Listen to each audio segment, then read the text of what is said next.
What a game for the neutrals. Tottenham 3, Liverpool 6. So I'm going to be giving you my general thoughts about the game. Then we're going to speak about some individual performances. But for a neutral, that was a 9-goal thriller. It had everything. It had goals, unbelievable passages of play, but it also had some comedy moments. Welcome back to the channel, guys. And if you are new here, make sure you hit that like button, hit that subscribe button. And yes, we're going to be breaking down, looking at this 9-goal thriller. Some of the good moments, some of the bad moments, some of the unsung heroes in this Liverpool team, because they were absolutely phenomenal yesterday. So let's start with Arne Slot. I thought his tactics he implemented were absolutely incredible. The way he adapts to break down the opposition is insane. Starting without a traditional number 9 was genius from Arne Slot, because it allowed Liverpool to set up in possession in a 4-2-2-2, and this meant they could have multiple runners from deep. And we all know Tottenham are incredibly vulnerable when you get runners in behind them, and Tottenham foolishly continued to play with that high line, and Liverpool just exploited it time and time again. So let's look into it. Look at the first goal. What I love about Liverpool is every time they receive the ball from the back, they look to play forward. Look at how Trent receives this ball, moves the ball out of his feet, and his first thought is, can I pick somebody out? And yes, he can. He's got the execution. He's got the quality. But look at the amount of bodies Liverpool are getting in the box, because they know Tottenham are vulnerable. They know they can hurt Tottenham. And by having those runners, that off-ball movement, those running from deep, that third-man runs, absolutely tore Tottenham a new one today. Again, I just thought it was genius from Arne Slot, because the way he sets up is usually Trent has the license to come inside.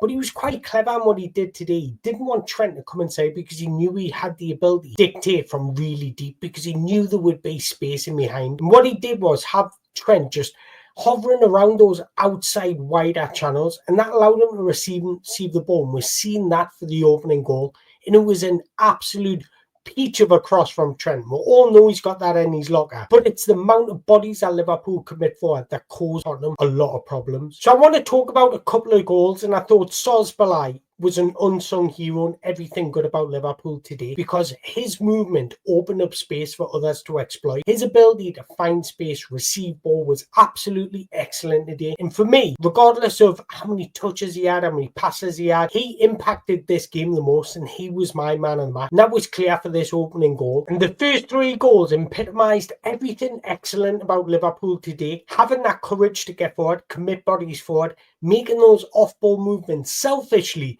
to open up space for others. And look at it in the box when Trent receives a ball. You've got 3 bodies looking to get into that box, looking to finish off that chance. And that's, you need, the more bodies you have in the box, the more likely you are to score. Liverpool did that excellently today. Even with their second goal, I loved everything about this second goal. And the beauty about Liverpool, they're not always looking to play off from the back. They're not always one-dimensional. If they want to go long, they don't mind going long, and that's exactly what we're seeing with their second goal. Trent was getting relentlessly pressed from Tottenham. He was facing his own goal, but look, a little hook with his left ball, flick on from Dominic Szoboszlai, and Mo Salah's in on goal. But look at Dominic Szoboszlai. His energy, his enthusiasm to get in the box was outstanding. He wasn't there admiring his flick on, oh look, I've won a header. No, he wanted to make an impact, wanted to make a difference. And again, those third-man runs, nice little reverse pass, great vision from Mohamed Salah. Dominic Szoboszlai just tucks it home. 2-0 Liverpool, exceptional goal. And we're seeing this happen time and time again. The majority of Liverpool's goals came in transition moments.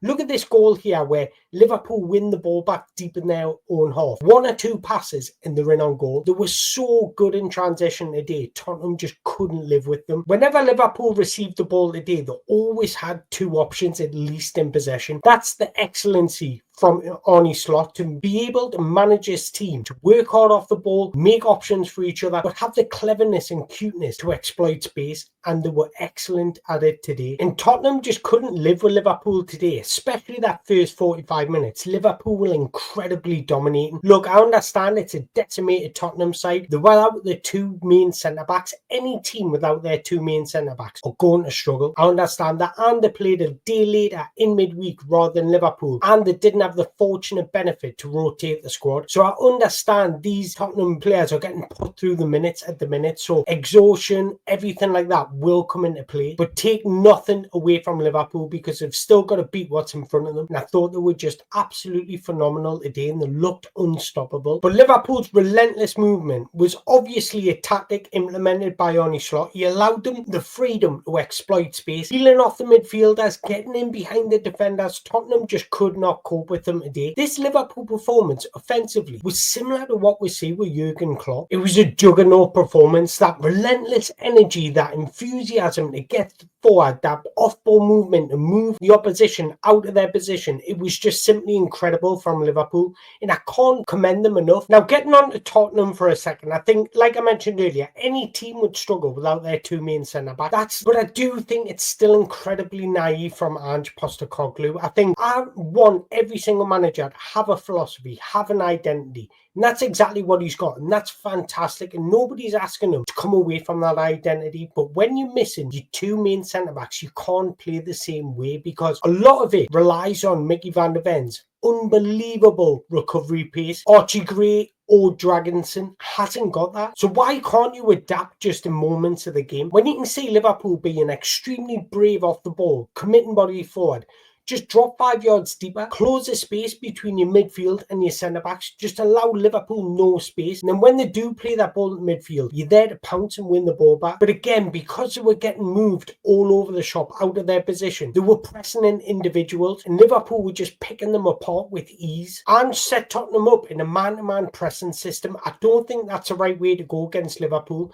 If you're compact and close the space, Liverpool can't find it hard to break it down at times. But if you're man-to-man pressing, they're too clever, too quick, they've got an unbelievable speed of thought, and they just pull it and play it around you. And that's exactly what we see. So although Liverpool were outstanding, I think Tottenham played it in their hands, especially in that first half. And boy, do I feel for Archie Gray. I think he's going to be, and he's shown that he's got the capabilities of being a sensational footballer. I love everything about him. I love his desire and willingness to play at centre-back, but I'm just hanging him out to dry. You can't play Archie Gray without any experience at centre-back with an incredible high line. It's incredibly naive. Defending is so much easier when everything's played in front of you. So just drop that 5 yards deeper. I promise you, your defenders are going to find it that extra 5-10% more comfortable. And I'm not trying to have a go at Ange, and I'm not trying to say step away from what you believe in, because I truly admire the courage in these methods.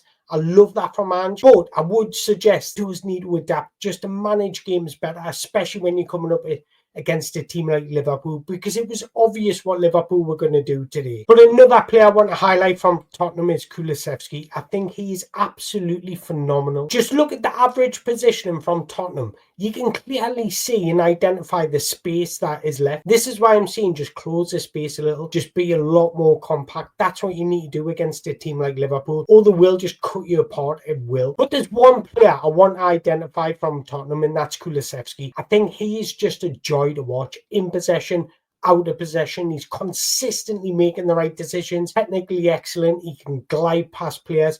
And out of possession, I don't think he gets a credit for how hard he works. He covers an enormous amount of ground, and he epitomises everything good about Tottenham going forward. Offensively, Tottenham don't have to change. They are absolutely one of the most threatening teams in transition moments in the Premier League, and they are excellent at going forward.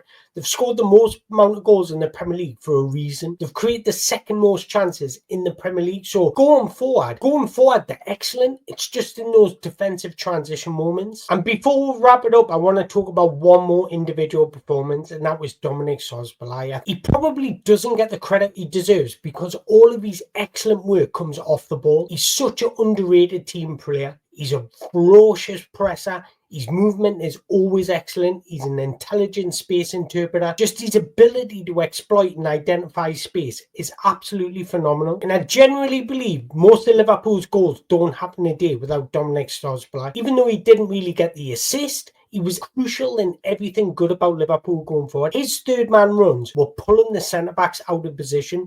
This was freeing up space for the likes of Mohamed Salah, McAllister to get in behind. Tottenham just couldn't cope with his athleticism, his physicality, his hunger, his desire. He was just second to none. And then again, in possession, he's technically outstanding, constantly making the right decisions, whether that be a 5-yard pass or a progressive play. His passes are always crisp and sharp. He's incredibly accurate with these passes. He's just a sensational footballer that deserves more credit. But Mohamed Salah, man. Mohamed Salah, how is this boy not up for Ballon d'Ors year in, year out? The first ever player to hit double figures for goals and assists before Christmas. 15 goals, 11 assists in 16 Premier League games.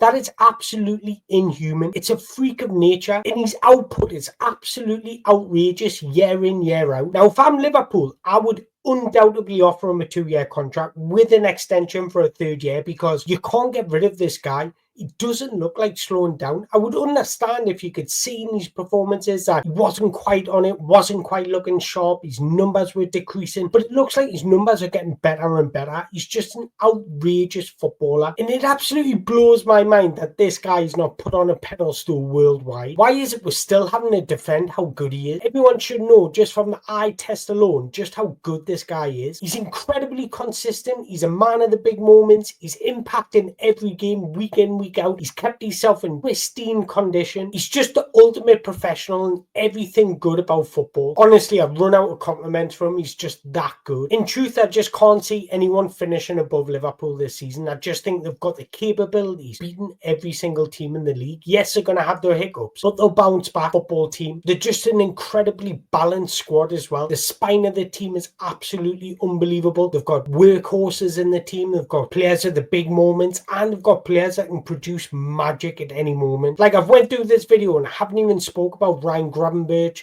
McAllister, Luis Diaz, who grabbed a brace. Like, the squad is just absolutely stacked, and for that reason I just can't see anyone pipping them to the title. But look, incredible from Liverpool. Despite conceding 3 goals, they just look unstoppable. So I want to hear your thoughts. Do you agree with everything I've said? Let us know in the comments below. And do you think anyone can challenge or beat Liverpool this Premier League title? Personally, I can't. But again, I want to hear your thoughts. Make sure you drop us a like before you leave. Hit the subscribe button if you enjoyed this video. And until next time, thank you very much.